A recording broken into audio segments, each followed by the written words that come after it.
Danmark er blandt verdens mest opdyrkede lande, og vi skal kigge langt efter storslåede naturområder. Men midt i landskabet gemmer der sig små lommer af vild natur. Steder, hvor naturen udfolder sig på egne præmisser. Nogle er hjem for sjældne arter, mens andre fascinerer med deres evige foranderlighed. I den her film besøger vi 5 helt særlige naturperler, der er i en liga for sig selv. Steder, der både overrasker og inspirerer, og som du måske aldrig har hørt om.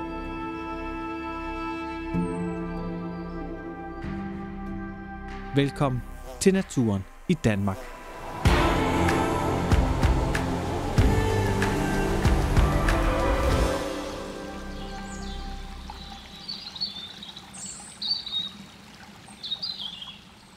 Vi starter vest for Aarhus. Her, midt mellem dyrkede marker, ligger en af kommunens mest værdifulde botaniske perler, Tingvad Kær.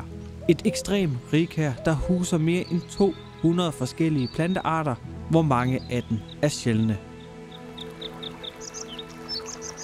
Et rigkær opstår, når kalkrigt, næringsfattigt grundvand gennemstrømmer jorden. Disse særlige betingelser skaber plads til nøjsomme planter, der ofte er sjældne andre steder. Tingvad Kær er dog noget særligt. Det er et ekstremt rigkær, en sjælden variant, der findes på en særlig kalkrig bund. En naturtype, der rummer en uvurderlig mangfoldighed. Det er en oplevelse at gå på opdagelse i et skatkammer som det her. Men husk gummistøvler og træd forsigtigt, så de sårbare planter bevares. Tingvad Kær viser, hvor mangfoldig naturen kan være, selv i små lommer af landskabet. Men hvad sker der, når vandet ikke blot giver liv, men også former landskabet på magisk vis? Det skal vi opleve ved et af Danmarks mest gådefulde naturområder. Syd for Billund, midt i Frederikshovs plantage, ligger Syvårssøerne.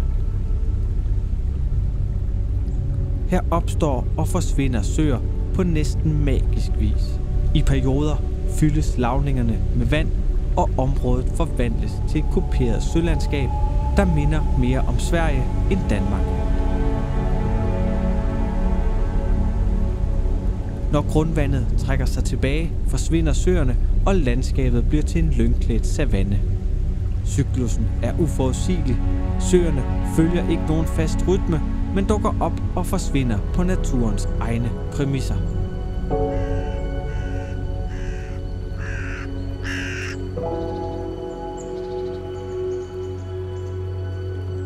Når søerne er fremme, bringer fugle over tid fisk og andre organismer til søerne.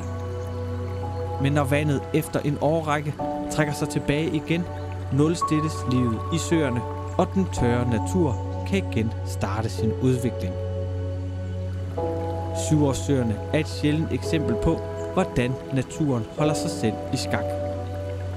Her forhindrer vandets periodiske opståen og forsvinden, at området bliver til skov. Mens Syvårssøerne kommer og går, findes der steder, hvor vandet altid er til stede, og hvor dets klare vand kan tage pusten fra dig. Vores næste stop er Danmarks største kilde, Store Blokhilde.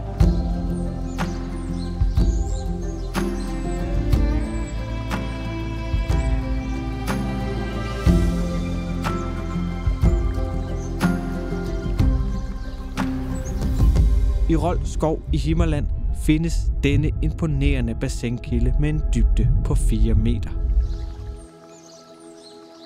Men Store Blokhilde er kun én blandt mange spektakulære kilder i Rold Skov.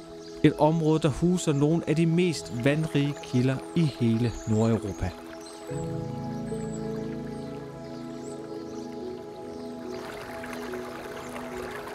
Her finder du 3 forskellige typer af kilder, som adskiller sig i form og udseende.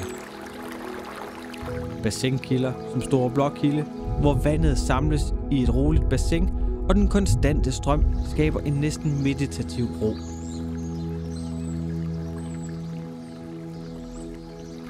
Strømkilder som Lille Blåkilde, hvor vandet strømmer hurtigt frem og skaber dynamiske vandløb med en livlig energi.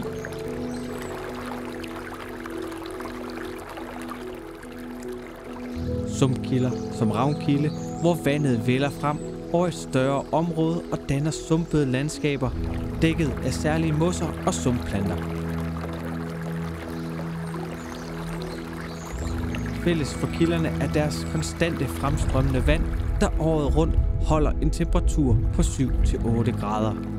Det skaber unikke og stabile levesteder for mange planter og dyr, der trives i det kolde og kalkrige miljø. Den konstante, stabile strøm af vand har sikret et levested for organismer, der har levet her siden istiden. I de urørte skove møder vi en anden form for tidløshed. Træer, der spirer, vokser og dør i en evig cyklus, hvor skovbunden langsomt forvandles til fundamentet for nyt liv.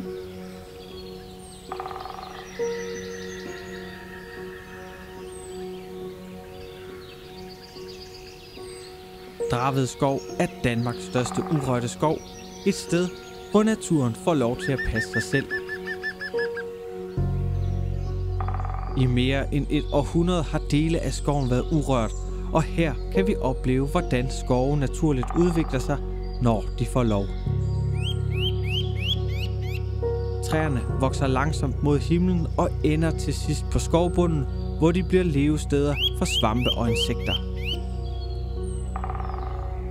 I skoven er der registreret over 1000 forskellige insekter og edderkopper, som danner grundlag for skovens rige fugleliv. Draved Skov er en af landets mest artsrige ynglelokaliteter, og her findes blandt andet alle Danmarks spættearter. Spætter er en indikator for naturens tilstand, og de er dermed et bevis for kvaliteten af Draved Skov og hvorfor den er et besøg værd.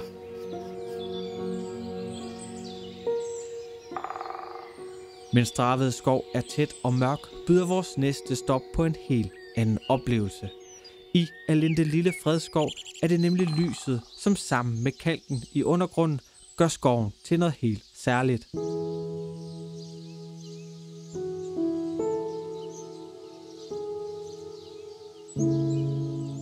Skovens lysåbne sletter skaber nemlig en imponerende mangfoldighed af planter.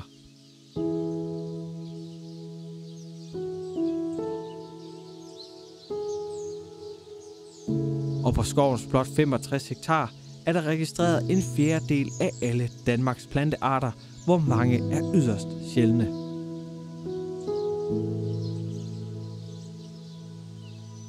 Kalken i undergrunden sikrer blandt andet levested for flere orkidéarter, og den mest bemærkelsesværdige er flueblomsten, der har sit eneste voksested i Danmark i Allindelille Fredskov.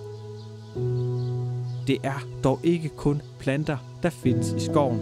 De mange blomster, lyset og den gamle skov skaber samtidig optimale betingelser for mange insekter, som sommerfugle og guldsmede. Alle er velkommen i skoven, men af hensyn til de sjældne arter er det kun tilladt at færdes på veje og stier. Heldigvis kan du også herfra opleve de sjældne planter. Det var 5 små naturperler, som du selv kan tage ud og opleve. Men der er mange flere oplevelser derude, og det ser vi nærmere på i denne serie, hvor vi hver måned dykker ned i Danmark, hvor naturen er smukkest.